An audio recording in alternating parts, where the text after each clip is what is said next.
Okay, Nicole, let me show you what we got here. Okay, looking at the new image, looking at the old image, and we can definitely see that that is definitely a low resolution background, right?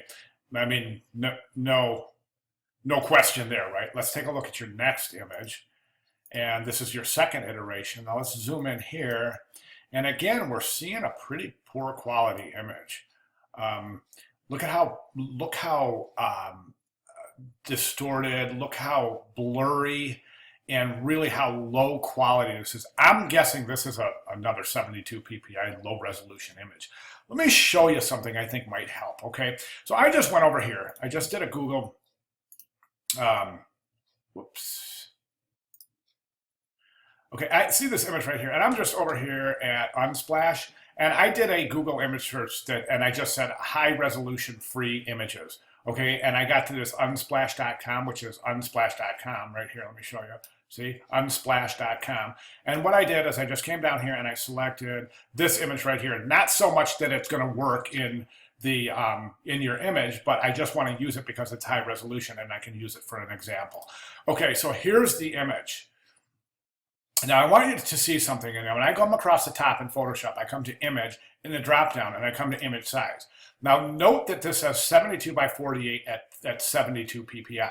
So one would think that this is a low resolution image. However, we can convert this to a 300 ppi because it's so large in dimensions. Now remember, 300 pixels per inch is a lot smaller than 72 pixels per inch.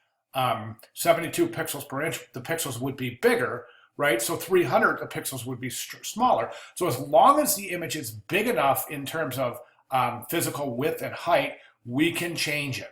What you want to do is just make sure that resample is not checked and just come right down here, select 72 and hit 300. I want you to notice the measurements of the height and the width when I do that. Okay, see how it turns into a 17 by 11? So that at 300 ppi would be 17 by 11. I'm going to say okay on that. I'm going to come over here and I'm going to just unlock the background.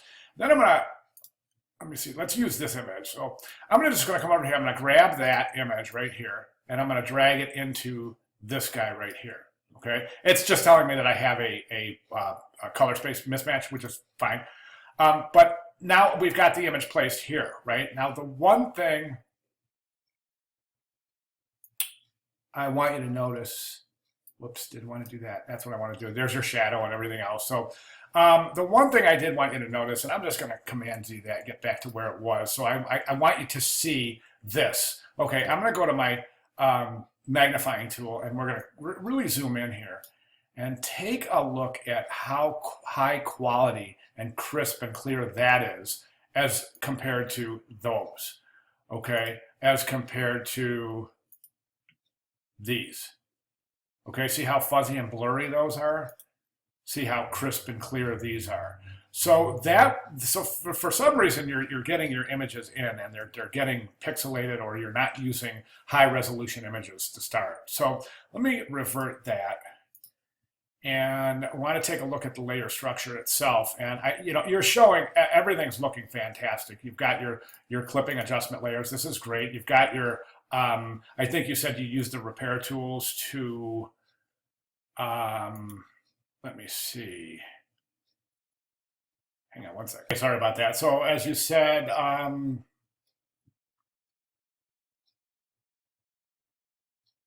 let me see. Second version is a photo I took myself at the Arboretum in Dallas. Hopefully this one will work a little better. So as far as the changes go, I created duplicate layers for both the shovel arms and used the patch tool to remove the stickers. Excellent.